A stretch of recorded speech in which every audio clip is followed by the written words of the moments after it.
Hola, mi nombre es Iván Burgos Estela, soy alumno de Medicina de la Universidad Señor de Zipán y hoy vamos a hablar sobre hipertensión intraabdominal y síndrome compartimental. Lo primero que necesitamos saber son definiciones operativas como qué es presión intraabdominal. Bien, la presión intraabdominal es aquella que se encuentra dentro de la cavidad abdominal y presenta variaciones con la respiración, pero en condiciones normales fluctúa alrededor de 5 milímetros de mercurio y en adultos entre 5 y 7 milímetros de mercurio. En pacientes obesos, esta presión intraabdominal puede estar incrementada y se debe medir en milímetros de mercurio, como ya mencioné, y bajo ciertas condiciones, que serían medir al final de la expiración con el paciente en posición supina y las contracciones musculares abdominales ausentes. También el transductor de presión debe estar ubicado en la línea axilar media. Ahora, ¿qué es hipertensión intraabdominal? Bien, la hipertensión intraabdominal se define como una evolución patológica sostenida o repetida de esta presión intraabdominal igual o mayor a 12 milímetros de mercurio en 3 mediciones, en tomas de 1 a 6 horas. Si estas mediciones son mayores a 20 milímetros de mercurio, la asociación sugiere mediciones cada 4 horas y mientras el paciente se encuentre en estado crítico se debe evitar la excesiva reanimación con fluidos y así como optimizar la perfusión de órganos. Bien, el síndrome compartimental abdominal es de elevación sostenida de la presión intraabdominal mayor a 20 milímetros de mercurio, que puede estar asociado o no a una presión de perfusión abdominal menor a 60 milímetros de mercurio y también se encuentra asociado a una disfunción o falla orgánica. La clasificación de la presión intraabdominal se basa en diferentes grados, en 4 grados. El primer grado va de 12 a 15 milímetros de mercurio, el grado 2 va de 16 a 20 milímetros de mercurio, el grado 3 va de 21 a 25 milímetros de mercurio y el grado 4 es mayor a 25 milímetros de mercurio. También se clasifica según la duración de los síntomas y esta se puede clasificar en hiperaguda, donde la duración es de segundos a minutos y se manifiesta durante las maniobras de Valsalva, al toser, al reír, al estornudar o defecar. O puede ser aguda con duración de horas, que puede manifestarse en un traumatismo, en hemorragia abdominal por un evento quirúrgico y así. O también puede ser subaguda con duración de días, donde se ve en pacientes gran quemados, o también puede ser crónica con duración de meses, que lo pacientes con obesidad mórbida, que hacen diálisis o que están embarazadas. El síndrome compartimental abdominal se divide en 3 tipos. Síndrome compartimental abdominal primario, que se asocia con una condición que se desarrolla después de una cirugía abdominal, y esta puede ser traumas abdominales que requieren de corrección quirúrgica o cirugía de control de daños, incluso después de una peritonitis secundaria.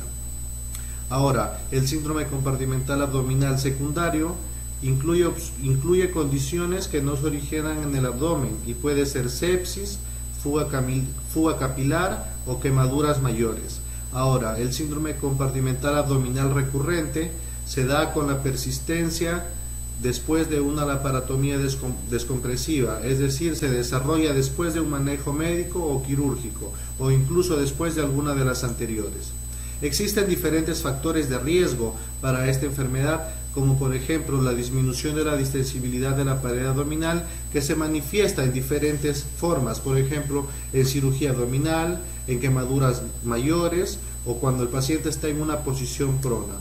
También el incremento de contenido intraabdominal, como por ejemplo se da en condiciones de pancreatitis aguda, en condiciones de distensión abdominal, en hemoperitoneo, en absceso, durante tumores intraabdominales o retroperitoneales, así como en insuficiencia hepática, que es bastante común, y en diálisis peritoneal. También hay factores de riesgo por fuga capilar o reanimación con líquidos. En estos factores vamos a encontrar a la acidosis como uno de los principales, la laparotomía de control de daños, cuando hay hipotermia o cuando hay reanimación masiva o balance hídrico positivo, incluso cuando hay politransfusión. También hay incremento de contenido intraluminal, cuando hay gastroparesia, hay distensión gástrica, encontramos hilio, encontramos obstrucción colónica o un vólvulo. Y también hay factores de riesgo como la edad, la bacteremia, la coagulopatía, la ventilación mecánica, la obesidad, la peritonitis, la neumonía, la sepsis, el shock, hipotensión, que incrementan este síndrome compartimental o esta presión intraabdominal. Los métodos de monitoreo de la presión intraabdominal. Existen dos métodos, los métodos directos y los métodos indirectos. Los métodos directos son la punción directa y los métodos indirectos son la medida transvesical, transgástrica, transcolónica o transuterina. Nosotros utilizamos, la que más utilizamos es la transvesical, y el método es introducir de forma estéril 25 mililitros de solución salina isotónica en la vejiga. Se debe pinzar la conexión a la bolsa de diuresis, así evitamos la salida de la misma.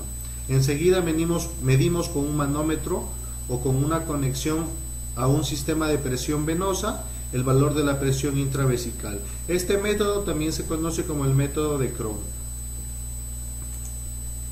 El tratamiento.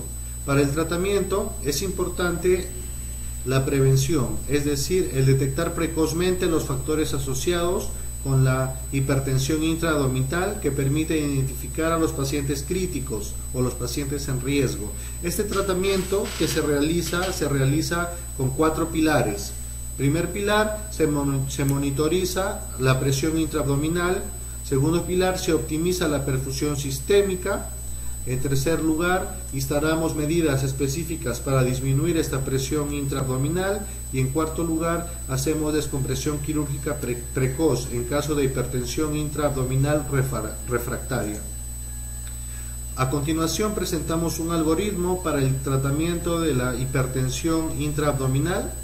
El paciente con hipertensión intraabdominal va a tener el valor mayor o igual a 12 milímetros de mercurio y se debe iniciar el tratamiento para reducir esta hipertensión lo más rápido posible. Se debe iniciar un tratamiento para reducir esta hipertensión lo más rápido posible, evitando administración excesiva de líquidos, así como optimizando la perfusión orgánica. Se debe monitorizar con medición en serie al menos cada 4 horas cuando el paciente se encuentre en estado crítico. Las opciones de tratamiento médico son mejorar la distensibilidad de la pared abdominal mediante sedación y analgesia, bloqueando el neuromuscular y evitando un ángulo de cabecera menor a 30 grados. Se debe evacuar el contenido intraluminal, se debe evacuar las colecciones y el líquido abdominal por medio de paracentesis o por drenaje percutáneo, así como hacer una corrección del balance hídrico positivo, evitando un aporte hídrico excesivo, también evitando diuréticos, utilizando coloides y soluciones hipertónicas. El soporte orgánico, en este caso se debe hacer una optimización del sistema ventilatorio, mejorar la presión y perfundir correctamente. Si hay un fracaso de parte en este tratamiento, va a evolucionar a un síndrome compartimental abdominal, donde se debe identificar si el paciente tiene un síndrome compartimental primario o secundario. Si es primario, se realiza una revisión abdominal de descompresión con un cierre abdominal temporal. Y se debe continuar con las opciones de tratamiento médico para así reducir la presión intraabdominal, ¿no? Se debe medir la presión intraabdominal al menos cada 4 horas en pacientes clínicos y se debe hacer una resucitación balanceada, efectuando precarga, contractibilidad y poscarga, utilizando cristaloides y aminas vasoactivas.